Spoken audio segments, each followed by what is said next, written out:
look to potentially be a little bit shorthanded in a game that both sides have to have. Cowboys 49ers should be a fun one Sunday night. Yeah, it just adds to the drama, Adam, to your point. Christian McCaffrey, you've told us earlier this week, maybe could come back after the bye week, but that's down the road. Let's talk a little bit more about this matchup. Dak Prescott has struggled significantly in the Cowboys' last 3 games against the 49ers, which includes 2 playoff losses. Among the teams he has faced multiple times over the last 5 seasons, his total QBR, touchdown to interception ratio, completion percentage, and yards per attempt against the Niners, they're all the worst. My goodness. Their last meeting was in week 5 of last season, where San Francisco beat Dallas 42-10, as we remember. To make matters worse, yesterday owner Jerry Jones called out the poor play of the Dallas offense this season, and head coach Mike McCarthy spoke about the struggling unit moments ago. It's something you take a really good look at. I mean, obviously the run game is very low, and the passing game. So you just break it down, first and second down. I think clearly that's where we got to be better at. The first and second down, and some of the things that we can definitely do better in that area. All these things about what we're not doing right is not an illustration of our football team. It definitely does not reflect the confidence and belief that we have. So, this is a very good team. It's tough to play out there in Sunday night football. So we're really looking forward to going and get this 4th win. Marcus, what do you want to see from the Cowboys offense coming off a bye week with extra time to prepare against the Niners? Yeah, I want to see it. Confidence and belief ain't going to get your ass a win or make you play better. You actually got to go do it. And this team with no run game, and you become one-dimensional against San Francisco, Bosa will have his way on these edges. This is the only example this year we have of Dallas having a run game to effectively impact a really good defense, as you see here against the Pittsburgh Steelers, and mitigate some of the pass rush. Because this is the issue that Dallas is in now. They were a team where they try to get leads and play ahead, and I've heard so many people say that, and then let the pass rush unleash, and they can kind of dominate teams in that way. They are no longer that. They have to be a multi-dimensional football team. They got to play slow and physical and rugged games in order to try to keep themselves in it until the 4th quarter and hopefully be able to make enough plays towards the end to win it. But if they can't run the ball and become one-dimensional, Nick Bosa will take over this game, and it'll probably result in some turnovers or some strip fumbles, and it'll be a blowout by San Francisco, even with their injuries. There's an opportunity here to run the football because the San Francisco 49ers defense is vulnerable on the ground, particularly, and you really saw this with Kansas City, when you get them moving horizontally as opposed to north-south. In fact, on runs outside the tackles, the Niners are 5th worst in the entire NFL in EPA per play. And for Dallas, I think the challenge is, okay, how do you manufacture something? I thought, as you saw here, Kansas City has some success with Hardman on the end around. Something could be done similarly with Dallas. You've got so many speedy skill players. Put them in the backfield. Try to get those linebackers going side to side. They got to get something going on the ground because otherwise I think this offensive line is going to have a long day against that pass rush. And there is an opportunity here, as bad as this run game has looked.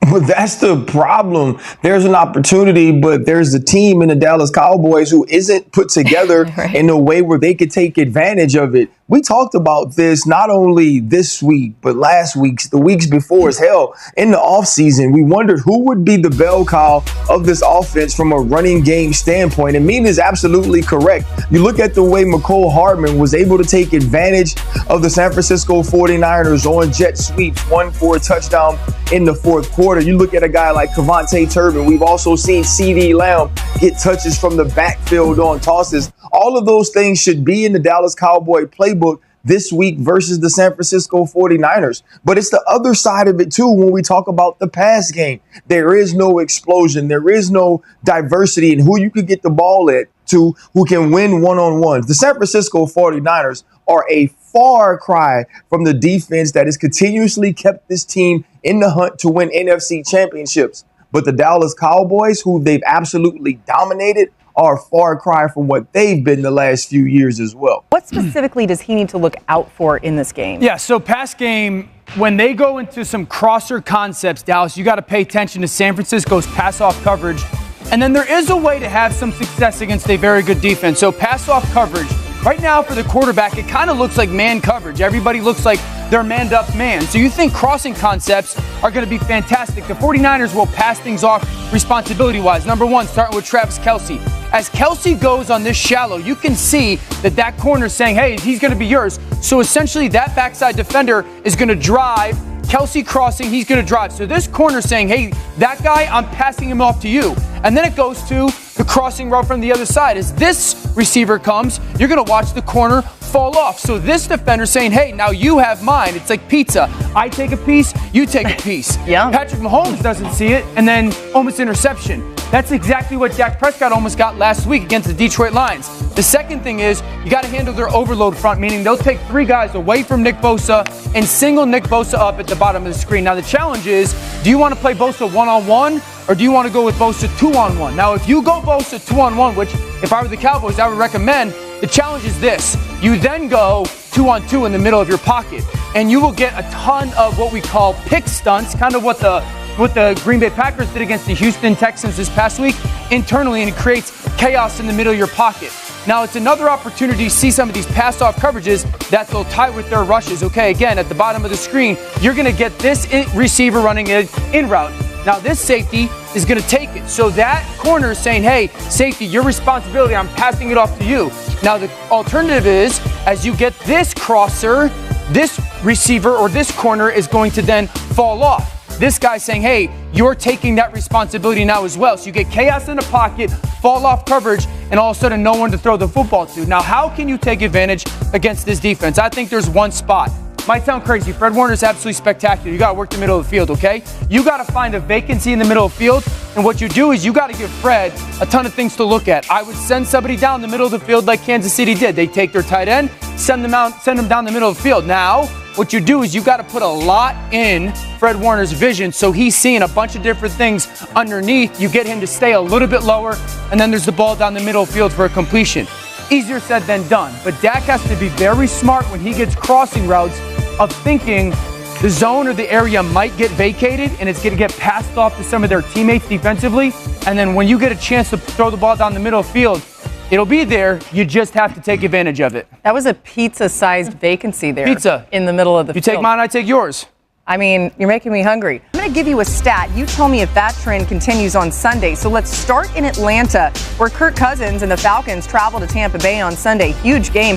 Cousins had a historic performance last time he faced the Buccaneers. In Week 5, he completed 42 passes for 509 yards, which were both franchise records for a single game. It was also the first 4-touchdown game by a Falcons quarterback in 3 years. RC, can Cousins have this level of success again versus the Bucs? Well, 500 yards of success is historic, so maybe not that. But when you look at the Tampa Bay Buccaneers, they've been giving up passing yards like aunties give out pocket peppermints at church. So Kirk Cousins has an opportunity to have another positive night with Drake London and Kyle Pitts in between the numbers and Darnell Mooney working outside, winning one-on-ones. But don't forget about Bijan Robinson. We saw flashes of what that top 10 talent can be last week against the Seattle Seahawks, and I believe they have to utilize that on the outside edges as well to help Kirk Cousins get into the play action pass. A good game, yes. 500? Nah, he ain't going back there, Laura. Those aunties got to keep the breath fresh, though. All right, to Indy, where the Colts have won 4 of their last 6 since losing in Week 1 to the Texans. Indy heads to Houston on Sunday for the rematch, and this is an offense that has had more success with Joe Flacco under center than Anthony Richardson. With Richardson, Indy has averaged more yards per play, but it has been negated by him throwing 6 interceptions to just 3 touchdowns. Flacco has 7 touchdowns, just 1 interception. The team expected points added is 15 when he's the quarterback, compared to -6 with Richardson. Dan, will Richardson get the Colts offense going this week, or are there bigger problems for the young QB? Well, he's got to improve mechanically and specifically with his feet. And I think that's the issue with the Colts right now is you're watching a young player that is unbelievably talented. No one loves his talent more than I do, and certainly him coming out of school. But the inconsistency of his feet, the wasted movement of his feet are continuously affecting his accuracy. I think the Colts, to win right now, are probably better off playing Joe Flacco.